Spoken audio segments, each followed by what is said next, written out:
এই বর, শাড়িটা খুলে আমাকে একটু আদর করো তো। কত করবো বউ? এইবার দিয়ে 5 বার হয়েছে তো। কিন্তু আমার আরো আদর চাই, রাহি সোনা। আর না প্লিজ শোনা, আমার ওটা দাঁড়াচ্ছে না তো।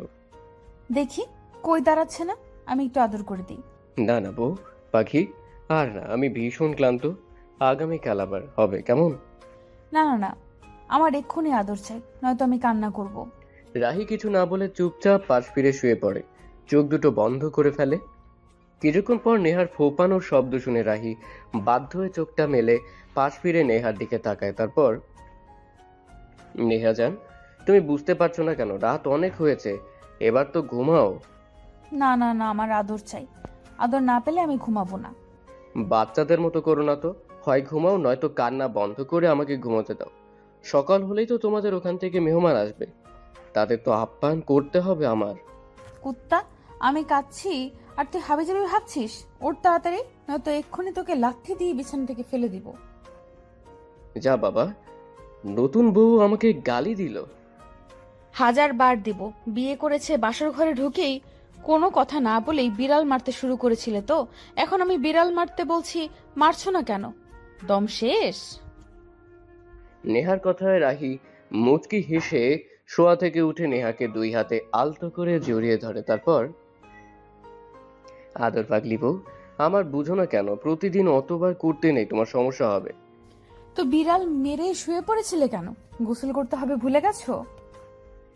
রাহি নেহার কপালে আলতো করে চুমু দিয়ে বিছানায় উঠে দাঁড়ায়। তারপর, বউ উঠো, তোমাকে নিয়ে পানি বিলাস করতে যাব। পানি বিলাস মানে? রাহি মুচকি হেসে নেহাকে কোলে তুলে বাথরুমের দিকে যেতে যেতে বলে, এতক্ষণ বিছানায় বিড়াল মেরেছে, এখন বাথরুমে গোসল করতে করতে বিড়াল মারবে। জানো তুমি রেডি তো?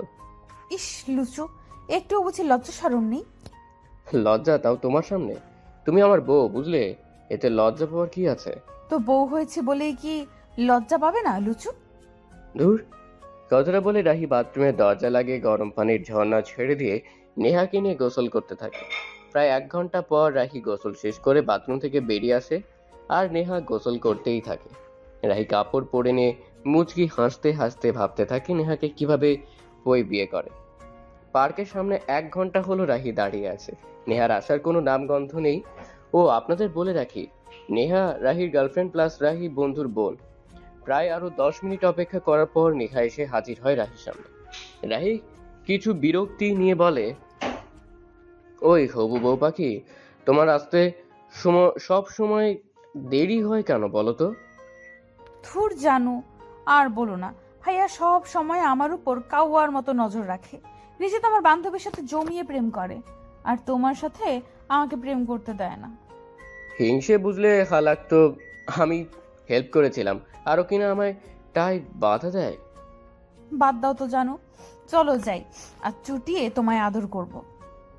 রাহি মুচকি হেসে নেহাকে নিয়ে পার্কের ভেতরের একটা বেঞ্চে গিয়ে বসে।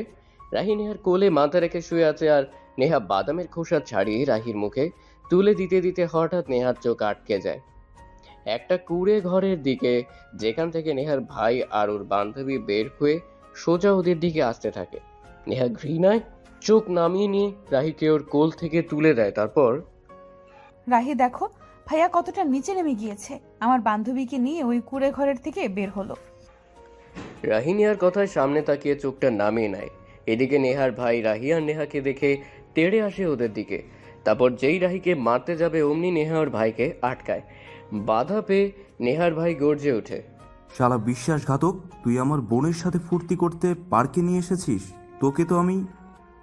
ভাইয়া ওই মুখে নোংরা কথা বলবে না, আর বলবেই বা কেন? নিজের চরিত্রই যে ঠিক নেই। কি বলতে চাচ্ছিস তুই? আমি নিজে দেখেছি, তুমি আমার বান্ধবীকে নিয়ে ওই কুঁড়ে ঘর থেকে বের হয়ে এলে। এখন এটাও কি বলবো? কুঁড়ে ঘরে তোমরা কি করছিলে? নেহার ভাই নেহার কথা শুনে চুপসে যায়, মাথাটা নামিয়ে ফেলে। এমন সময় রাহি বলে, এদের বিয়েটা দিয়ে দাও আজই। আমি আমার বন্ধু আর তুমি তোমার বান্ধবীদের ডাকো। নেহা হ্যাঁ সূচক মাথা নাড়ায়। এমন সময় নেহার ভাই বলে, আজ নয় রাহি, চল তোদের বাবা মায়ের সাথে কথা বলাই, সাথে তোর ভাবিকেও নিয়ে যাব। আমরা দুই বন্ধু একসাথে বিয়ে করব। নেহা রাহি হ্যাঁ সূচক মাথা নাড়িয়ে পার্কে থেকে বেরিয়ে আসে। তারপর আর কি, 4 পরিবারকে 4 জন মানিয়ে যে যার হয়ে যায়। এদিকে নেহা বাথরুম থেকে বের হয়ে রাহিকে চিন্তায় মগ্ন থাকতে দেখে একটা ধাক্কা মারতেই রাহির ঘোর কেটে যায়। এই বর, এইভাবে গভীর মনোযোগ দিয়ে কি ভাবছিলে শুনি? কি আর ভাববো, ভাবছিলাম সেই দিনকার পার্কের ঘটনা। তোমার ভাইয়ের লজ্জামাখা মুখটা এখনো চোখে ভাসছে। নেহা রাহির গালে ঠাস করে একটা থাপ্পড় মারতেই রাহির মুখ থেকে হাসি উধাও হয়ে যায়। চেয়ে থাকে নেহার দিকে। তখন নেহা বলে ওঠে, কুত্তা, ওইসব অতীত ভাবতে কে বলেছে শুনি? এখন থেকে শুধু বর্তমান ভাববে, বুঝলে? রাহি হ্যাঁ সূচক মাথা নাড়িয়ে নেহাকে ওর বাহু ডোরে টেনে নিয়ে নেহার চুলের মাঝে নাম ডুবিয়ে দিয়ে জ্ঞান নিতে নিতে বলে, নেহা গোসল করার পর তোমাকে আরো দারুণ লাগছে। ইচ্ছে করছে আরেকবার আদর করি তোমায়। না, এখন আর না, আবার আগামীকাল, বুঝলে বর? এখন ভালো ছেলের মতো ঘুমিয়ে পড়ো। কথাটা বলে নেহা রাহির বাহু থেকে সরতে নেবে, অমনি রাহি নেহাকে শক্ত করে চেপে ধরে বলে, বউ এভাবে আমার কোলে থাকো না, তোমাকে কোলে নিয়ে থাকতে আমার দারুণ লাগছে। নেহা মুচকি হেসে রাহির নাক টেনে বলে, ওই বর, চলো না আমরা ব্যালকনিতে যাই, আজকের চারটা মনে হচ্ছে খুব সুন্দর উঠেছে। রাহি বিছানা থেকে উঠে আবারও নেহাকে কোলে তুলে নিয়ে চলে যায় ব্যালকনিতে। তারপর রাহি চেয়ারে বসে নেহাকে ওর কোলের উপর বসিয়ে চাঁদটার দিকে তাকায়। এমন সময় নেহা বলে ওঠে, রাহি, আজকের চারটা দেখতে এত ভালো লাগছে কেন আমার? ধুর কি যে বলো না, চাঁদটা দেখতে আমার খুব বিরক্ত আর কুৎসিত লাগছে। নেহা ভ্রু নাচিয়ে কিছুটা রাগী গলায় বলে, কি বললে? হ্যাঁ ঠিকই বলেছি, যে চাঁদটা দেখছো সেই চাঁদের নিজস্ব কোনো আলো নেই। তবে আমার কোলে যে চাঁদ পাখিটা বসে আছে না, তাকে আজ সত্যি অনেক অনেক সুন্দর লাগছে। ইস দুষ্টু, কি যে বলো না। হ্যাঁ গো বউ, সত্যি বলছি। আচ্ছা, তুমি কি চা খাবে? রাত তো 3টা বাজে, এত রাতে চা কই পাবো? আম্মু তো মনে হয় ঘুমিয়ে গেছে। থুর, জানো আমি থাকতে শাশুড়ি আম্মুকে কেন চা বানাতে হবে? এত রাতে কিচেনে যাবে, ভয় করবে না তোমার? আমি একা যাব নাকি? তুমিও যাবে। আমি চা বানাবো আর তুমি আমার পেছন থেকে জড়িয়ে ধরে থাকবে। রাহি মুচকি হাসে, যেটা দেখে নেহা বলে, এভাবে না হেসে কোলে তুলে নিয়ে চলো তো কিচেনে। রাহি নেহাকে নিচে চলে আসে। কিচেনে নেহা চা বানানোর জন্য পানি চুলোয় তুলে দিয়ে আদা কাটতে থাকে, আর রাহি নেহার কোমর জড়িয়ে ধরে দাঁড়িয়ে থাকে। এমন সময় কারো পায়ের শব্দ শুনে দ্রুত রাহি নেহা ছেড়ে দিয়ে কিছুটা দূরে দাঁড়ায়। আরে, এ কি বাবা আর নেহামা, তোমরা কিচেনে এত রাতে কি করছো? আসলে আম্মু, রাহি চা খাবে, তাই চা বানাতে এসেছি।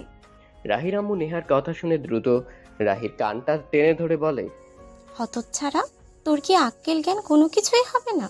এত রাতে আমার পরীর মতো বৌমাকে নিয়ে এসেছিস চা বানানোর জন্য? না মানে আম্মু। চুপ, আজ প্রথম বলে ছেড়ে দিলাম, আর যেন না দেখি। নেহামা, এই বাদরকে একদম মাথায় চড়াবে না। আম্মু তুমি যাও, ঘুমাও, আমার চা বানানো হয়ে গেছে। রাহির আম্মু কিচেন থেকে চলে যেতেই রাহি আবারও নেহাকে জড়িয়ে ধরে, আর নেহা রাহির মাথায় গাঁটটা মেরে বলে, ওই কুত্তা, আম্মু আসছে বলে আমার কোমর ছাড়তে হবে তোমার? লজ্জা করে তো বউ। রুমে চলো, তোমার জন্য খুব বড় শাস্তি অপেক্ষা করছে। তোমার দেওয়া সব শাস্তি আমি মাথা পেতে নিব জানো। তাই বুঝি? হ্যাঁ বউ পাখি। রাহি নেহাকে আরেকটু শক্ত করে জড়িয়ে ধরে বলে, আমিও তোমাকে খুব ভালোবাসি বউ পাখি।